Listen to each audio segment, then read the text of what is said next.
दुनिया का एक सुपर पावर वाला मुल्क है अमेरिका, जहां एक शख्स रहता था।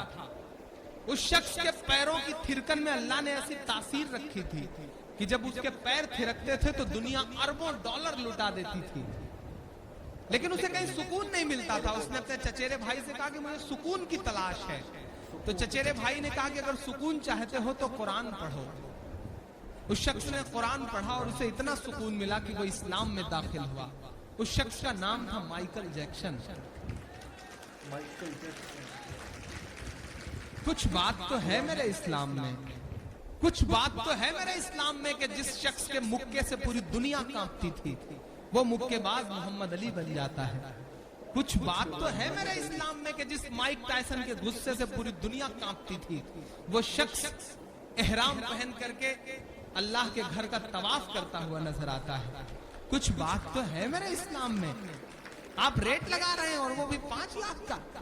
कुछ बात तो है मेरे इस्लाम में कि यूसुफ योहाना मोहम्मद यूसुफ हो जाता है।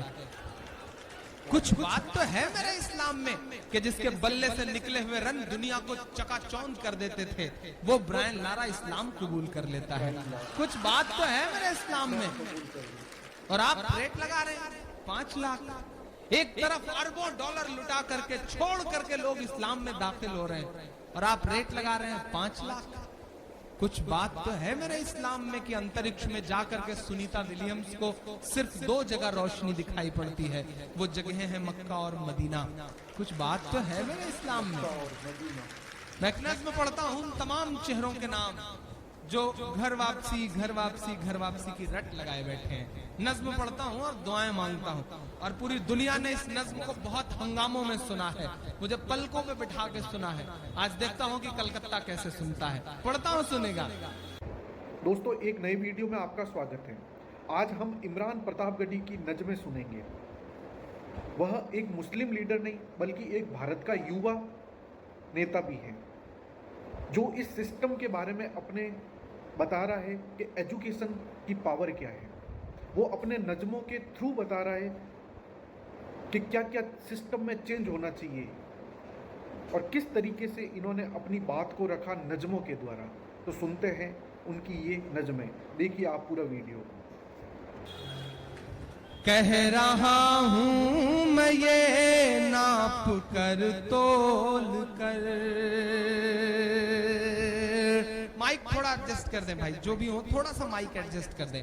कह रहा हूं मैं ये नाप कर तोल कर, अपने ईमान की आवाज पर बोल कर, अपने ईमान की आवाज पर बोल कर।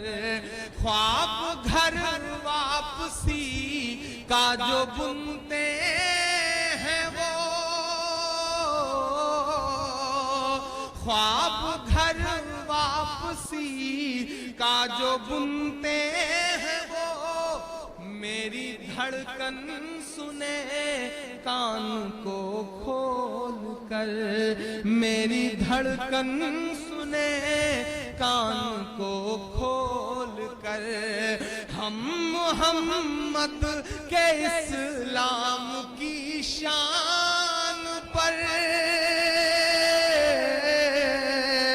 कसम देता हूं पीछे देखेंगे हाथ को, अगर ईमान में जरा सी भी हरारत हो तो आपकी तालियों का शोर जाए उन बेशर्मों तक। मैं पढ़ता हूं कि हम मोहम्मद के इस्लाम की शान पर, हम मोहम्मद के इस्लाम की शान पर कल भी कुर्बान थे अब भी कुर्बान हैं।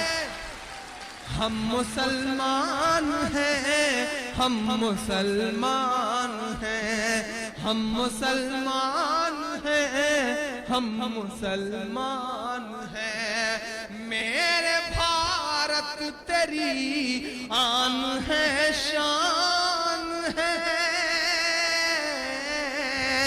मेरे भारत तेरी आन है, शान है।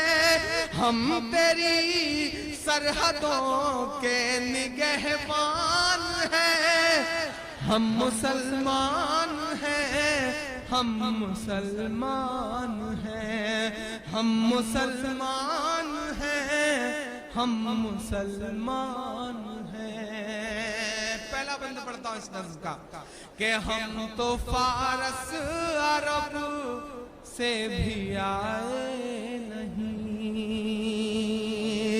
मेरा दोस्त इम्तियाज है कहीं इस भीड़ में, मैं पढ़ता हूं ये बंद उसके नाम करता हूं कि हम तो फारस अरब से भी आए नहीं, तेरे अपने हैं हम तो पराए नहीं, तेरे अपने हैं हम तो पराए नहीं।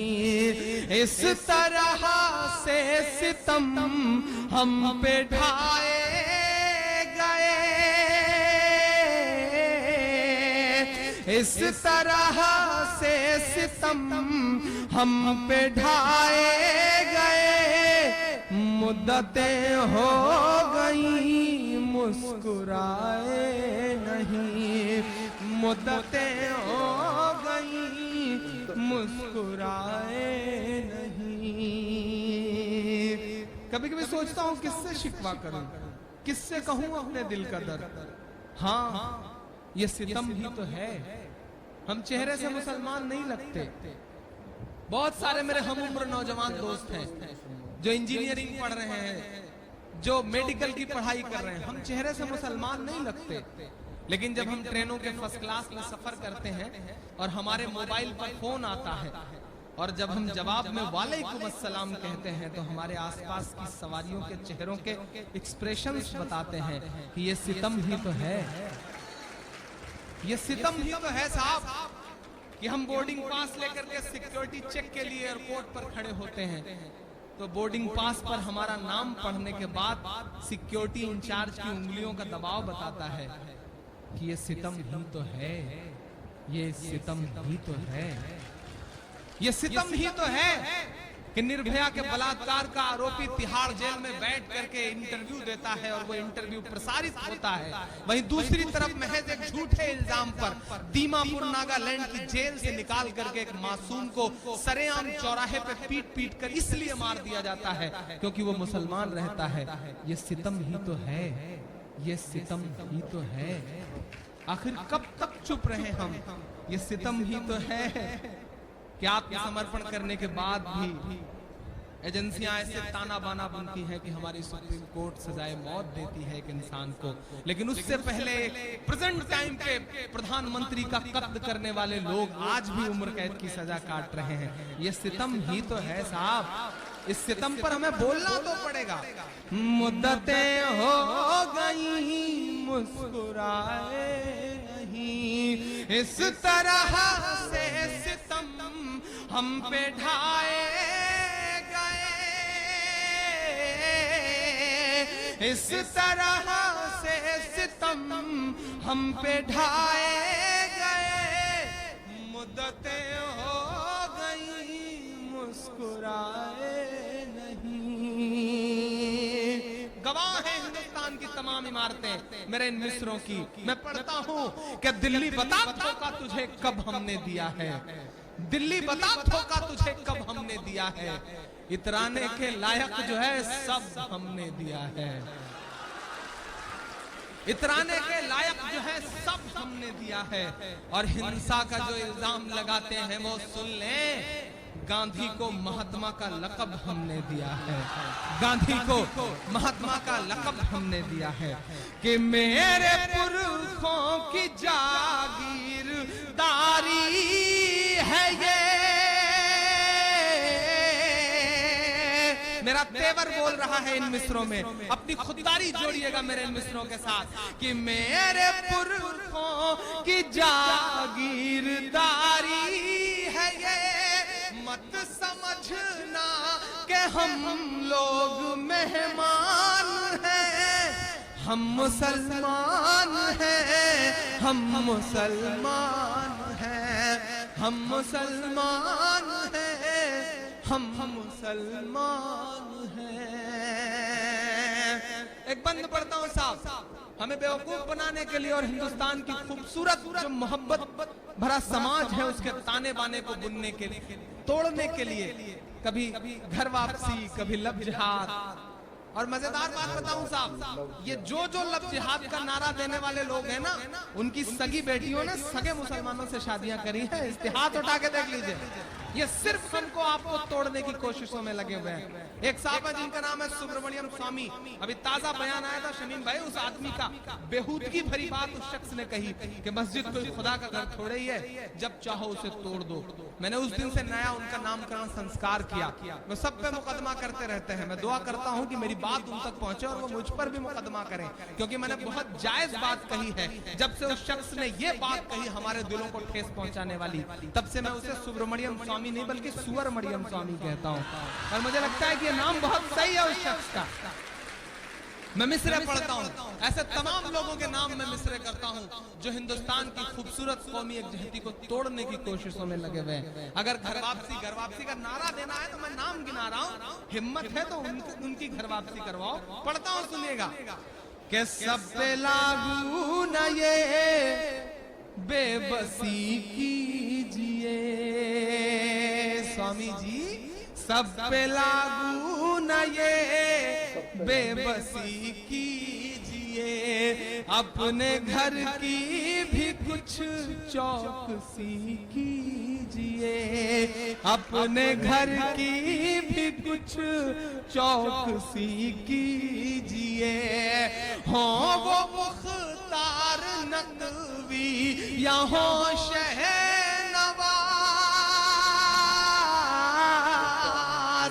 अब समझ जाइएगा तो साथ दीजिएगा।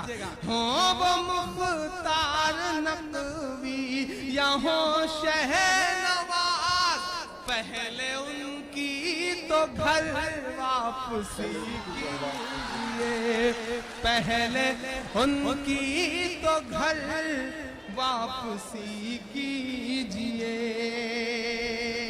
मेरा तेवर बोल रहा है इन मिसरों में, मेरी खुददारी बोल रही है इन मिसरों में, मेरा ईमान बोल रहा है इन मिसरों में। लबों पर हम सजा कर आयते कुरान निकले हैं, वतन पर मरने मिटने का लिए अरमान निकले हैं। जमाना गर तुला है जान लेने पर तो क्या डरना, हथेली पर सजाकर हम भी अपनी जान निकले हैं, हथेली पर सजाकर हम भी अपनी जान निकले हैं। शमीम भाई, निजाम बदला, हुकूमत बदली तो मुझसे कहा गया कि इमरान साहब लहजा नर्म कर लीजिए, अब उस तरह से मत बोलिएगा जैसे बोला करते थे। तब मैंने बड़ी हिम्मतों से आपकी दुआओं के भरोसे ये कहा था कि जो कहते हैं इस आंधी में पर ना तोला जाएगा, जो कहते हैं इस आंधी में पर ना तोला जाएगा, जो इस बात पे खुश हैं हमसे लब ना खोला जाएगा, उनसे कहो हम तूफानों से डरने वाले लोग नहीं, कातिल को मरते दम तक कातिल ही बोला जाएगा, कातिल को मरते दम तक कातिल ही बोला जाएगा।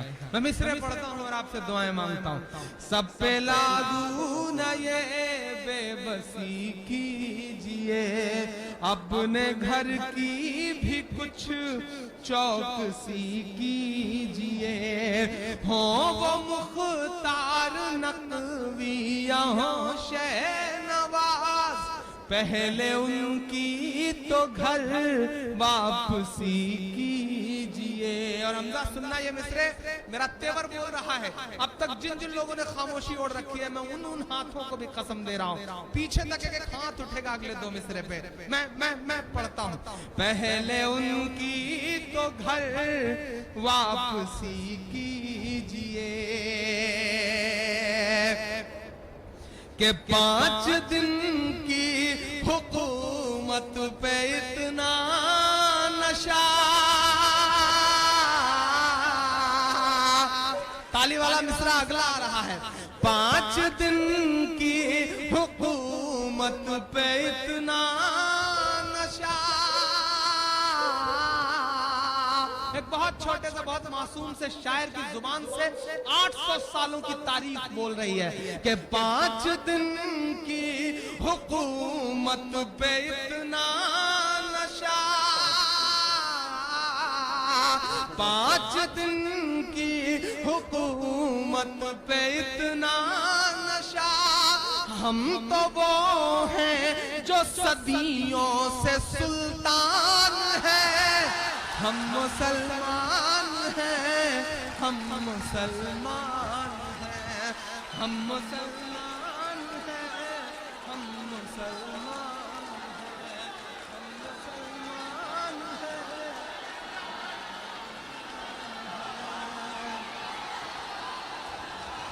बहुत शुक्रिया, बहुत बहुत बहुत शुक्रिया। क्या करूं, फिर से पढ़ दूं? जी जी जी, मैं फिर से पढ़ दे रहा हूं कि सब पे लागू न ये बेबसी कीजिए, अपने घर की भी कुछ चौकसी कीजिए। हो वो मुख्तार नकविया हो शहनवाज, पहले उनकी तो घर वापसी कीजिए। कि 5 दिन की हुकूमत पे इतना नशा, 5 दिन की हुकूमत पे इतना नशा। हम तो वो हैं जो सदियों से सुल्तान हैं। हम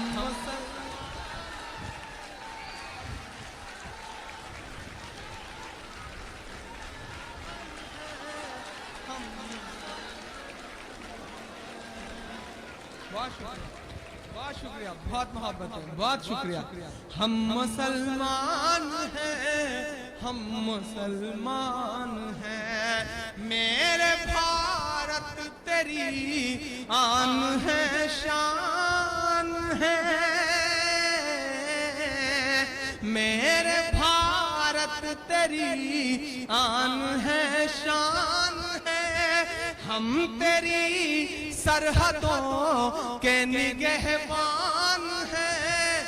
हम मुसलमान हैं, हम मुसलमान हैं, हम मुसलमान हैं, हम मुसलमान हैं।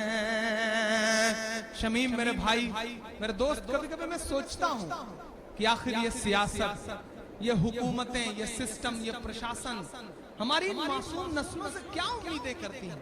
कभी कभी मैं सोचता हूँ, जब हमारे हाथ में शहनाई थमाई गई तो हम उस्ताद बिस्मिल्लाह खान बन गए।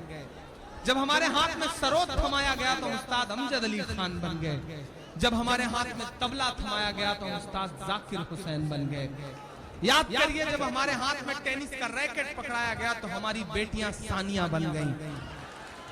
याद करिए कि जब हमारे हाथ में क्रिकेट का बल्ला पकड़ाया गया तो हम यूसुफ पठान, इरफान पठान, मोहम्मद शमी और जहीर खान बन गए।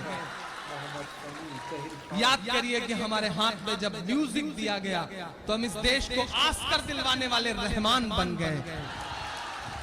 आखिर क्या उम्मीद करते हैं आप हमसे? आपने हमारे हाथ में साइंस दिया तो हम इस देश को परमाणु संपन्न बनाने वाले कलाम बन गए। बात अब कहता हूं शमीम भाई, चूंकि हमें अव्वल रहने की आदत है, चूंकि हमें अव्वल रहने की आदत है चचा, तो हो सकता है कि पांव लड़खड़ाया हो तो हम हाजी मस्तान भी बन गए हो। बट इट्स अ ब्लैक, जिस तरह एक इंद्रधनुष होता है, स्पेक्ट्रम होता है, उसमें बहुत सारे रंग होते हैं। एक रंग काला भी होता है। ये हमारी जिंदगियों का काला रंग है। मैं सिस्टम से, प्रशासन से गुजारिश करता हूँ कि हमारी इन मासूम नस्लों को उस काले रंग से मत पहचानिए। हमारी जिंदगियों के जो और खूबसूरत रंग हैं, हमें उससे पहचानिए। हम इस मुल्क की तरक्की में शाना बशाना आपके साथ खड़े हैं। हमें साथ लेकर के चल कर तो देखिए। मैं आखिरी बंद पढ़ता हूँ इस नज़्म का। हम मुसलमान हैं, हम मुसलमान हैं। मेरा दर्द बोल रहा है। मैं बहुत रोया था इस नज़्म को कहते हुए, कई दिन तक बहुत उदास रहा इस नज़्म को कहते हुए। पढ़ते पढ़ते भी कभी कभी अंदर से बहुत टूट सा जाता हूँ कि हमें ये भी बोलना पड़ रहा है कि बुद्दों के लिए, मैं कदों के लिए, अपनी बेशर्मियों की हदों के लिए, अपनी बेशर्मियों की हदों के लिए तुमने चाही अजानों पे पाबंदियां,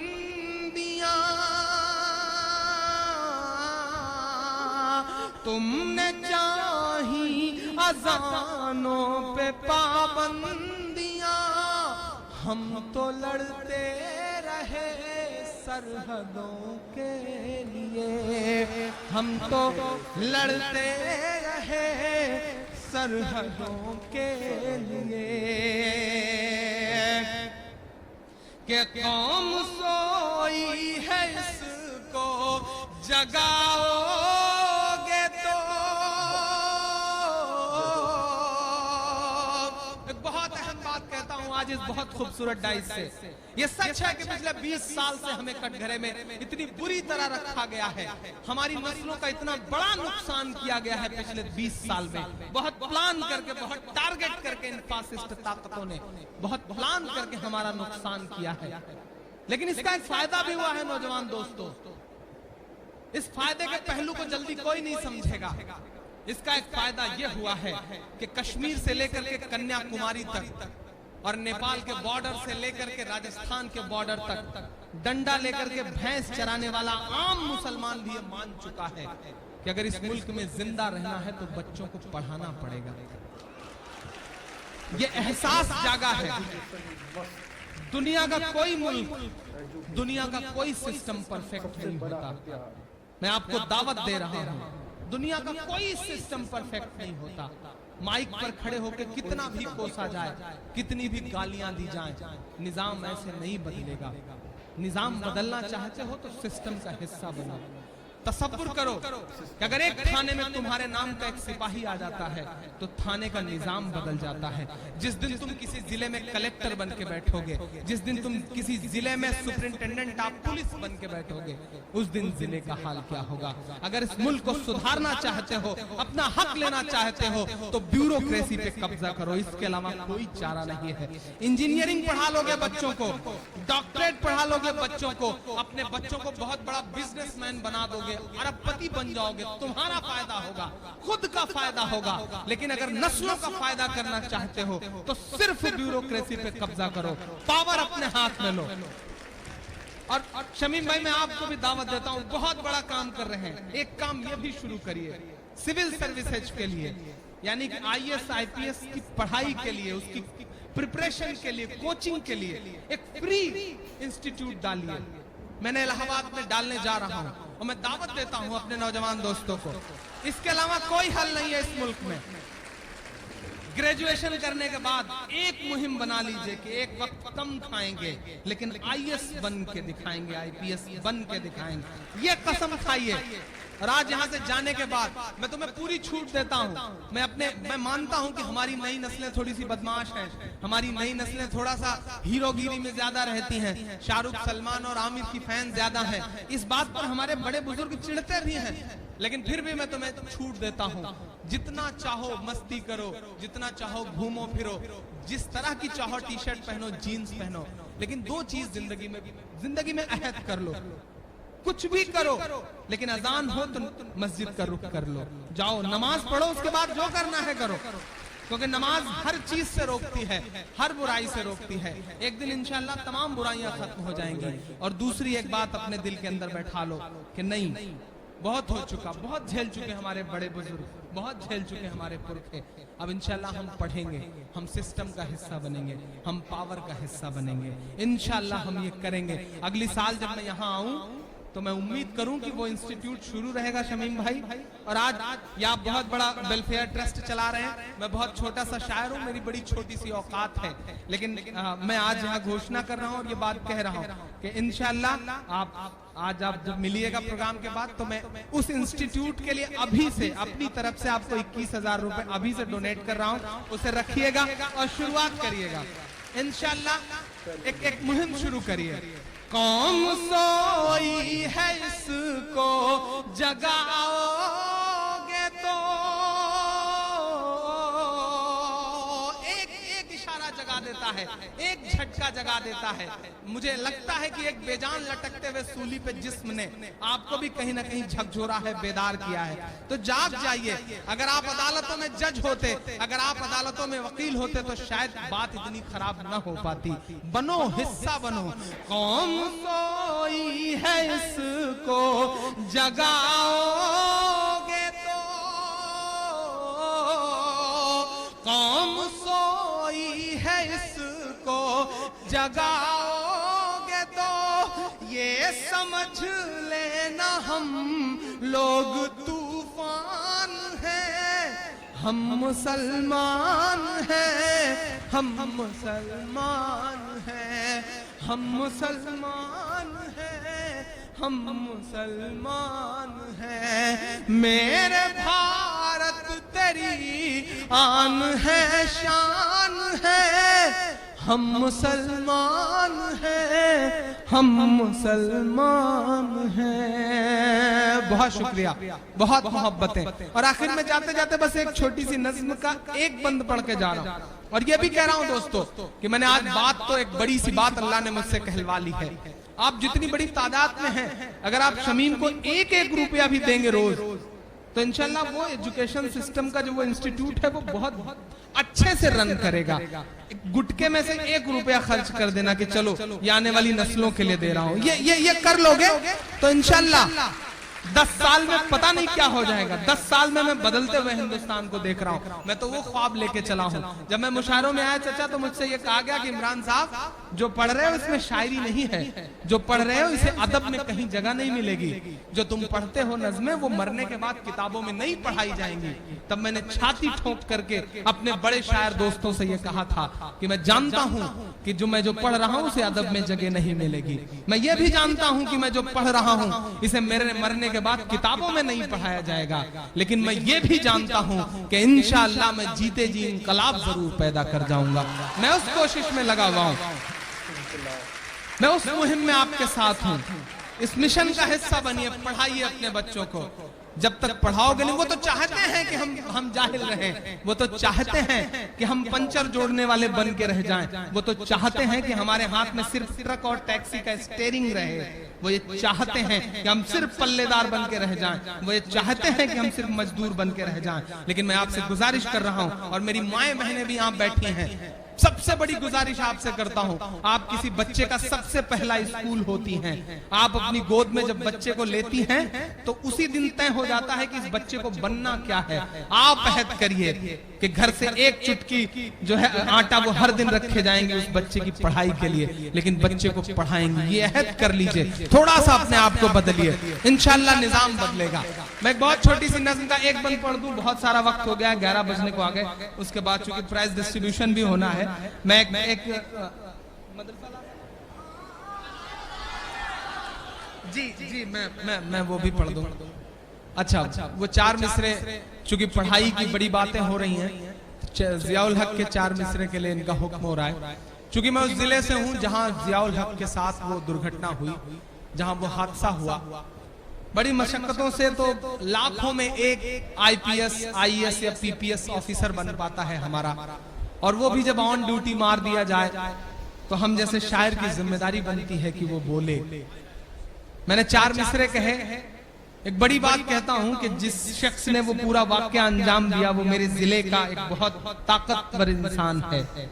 माइक पर खड़े होकर के मोदी से लेके ओबामा तक के बारे में बोलना बड़ा आसान है, लेकिन अपने जिले में खड़े होकर के अपने जिले के जालिम के खिलाफ बोलना बड़ा मुश्किल काम है।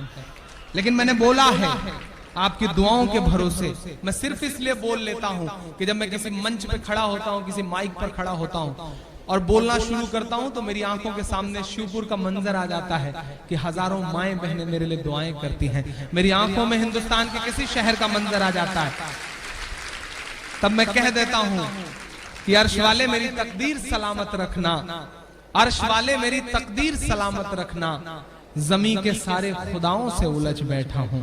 मैं कोशिश कर रहा हूं कि जालिम के मुंह पर उसको उसके जुल्म का एहसास दिला सकूं, क्योंकि ये भी एक ईमान का हिस्सा है। ये हदीस है, अल्लाह के रसूल ने कहा कि ईमान का 3 दर्जा है। अगर कोई जुल्म कर रहा है और तुम में ताकत है तो उसके सामने अपनी ताकत से जुल्म को रोक दो। नहीं कर सकते तो दूसरा दर्जा यह है कि अगर कोई तुम्हारे सामने जुल्म कर रहा है तो अपनी जुबान से उसे बुरा कहो, उसके सामने उसे बुरा कहो। और सबसे निचला तबका यह है कि अगर ये सब भी नहीं कह सकते तो दिल में उसे बुरा मानो और हट जाओ।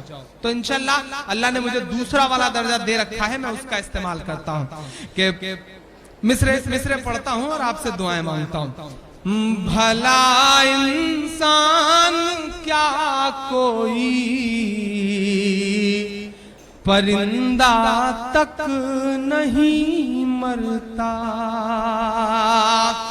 भला इंसान क्या कोई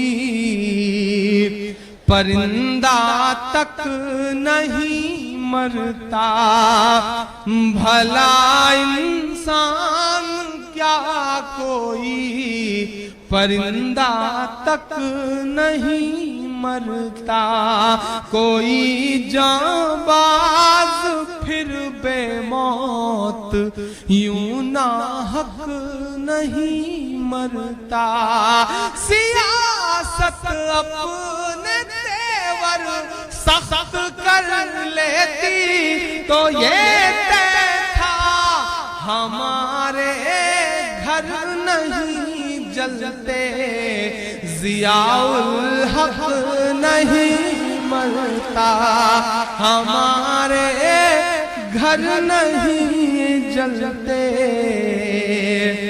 जियाउल हक नहीं मरता। 2 मिनट एक नज़्म मुझे याद आ गई नई सी, थोड़ा सा इको हल्का सा कम कर दीजिए। एक बहुत नई सी नज़्म याद आई हिंदुस्तान में, अभी तक मैंने उस नज़्म को कहीं पढ़ा नहीं, सिर्फ बाहर के एक मुशायरे में इस नज़्म को पढ़ा था। कोई तमहीद नहीं बनाऊंगा, बहुत बहुत बहुत दर्द दिया इस नज़्म ने मुझे, एक हादसे ने। वो नज़्म आपको सुनाता हूं। कल रात मेरी बिल्कुल नहीं सुना है आपने इस नज़्म को। कल रात मेरी आंख ये कहते हुए रोई, कल रात मेरी आंख, कल रात मेरी आंख ये कहते हुए रोई, बर्मा के मुसलमानों की आवाज सुने कोई, आवाज सुने कोई, आवाज सुने कोई, कल रात मेरी आँख, कल रात मेरी आँख ये कहते हुए रोई, बर्मा के मुसलमानों की आवाज सुने कोई, आवाज सुने कोई, आवाज सुने कोई। सोशल मीडिया के जरिए वो तस्वीरें हमारी आंखों तक आई थी, आप सबने भी देखा था। बड़ी बड़ी बातें करने वाले सारे मुल्क चुप हैं, सब चुप हैं कि दुनिया को जली लाश के मंजर नहीं दिखते,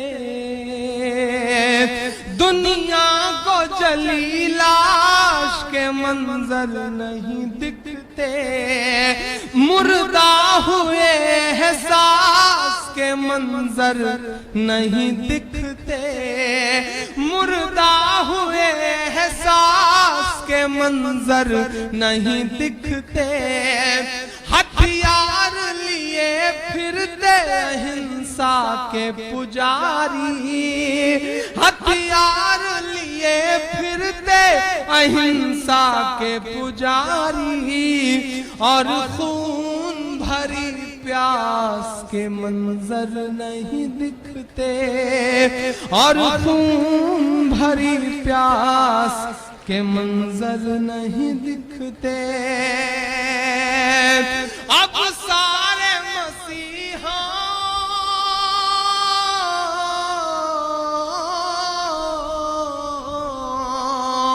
अब सारे मसीहाओं की गैरत कहाँ खोई, बर्मा के मुसलमानों की आवाज सुने कोई, आवाज सुने कोई, आवाज सुने कोई।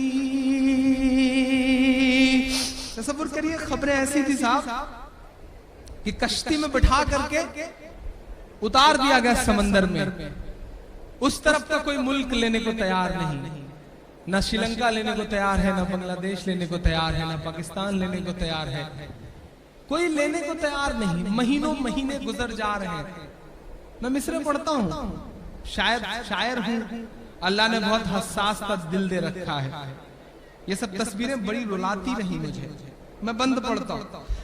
बर्मा के मुसलमानों की आवाज सुने कोई, आवाज सुने कोई, आवाज सुने कोई। क्या कश्ती है समंदर है, किनारा ही नहीं है।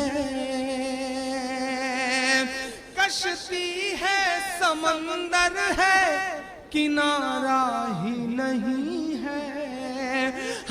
बेसरो सामान, सहारा ही नहीं है। बेसरो सामान, सहारा ही नहीं है। बर्मा में रहे और कोई उनके अलावा, बर्मा में रहे कोई उनके अलावा। ये बुद्ध के चेलों को गंवारा ही नहीं है। ये बुद्ध के चेलों को गंवारा ही नहीं है। दुनिया भी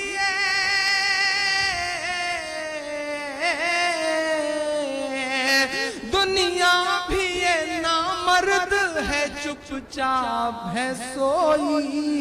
बर्मा के मुसलमानों की आवाज सुने कोई, आवाज सुने कोई, आवाज सुने कोई, आवाज सुने कोई, आवाज सुने कोई।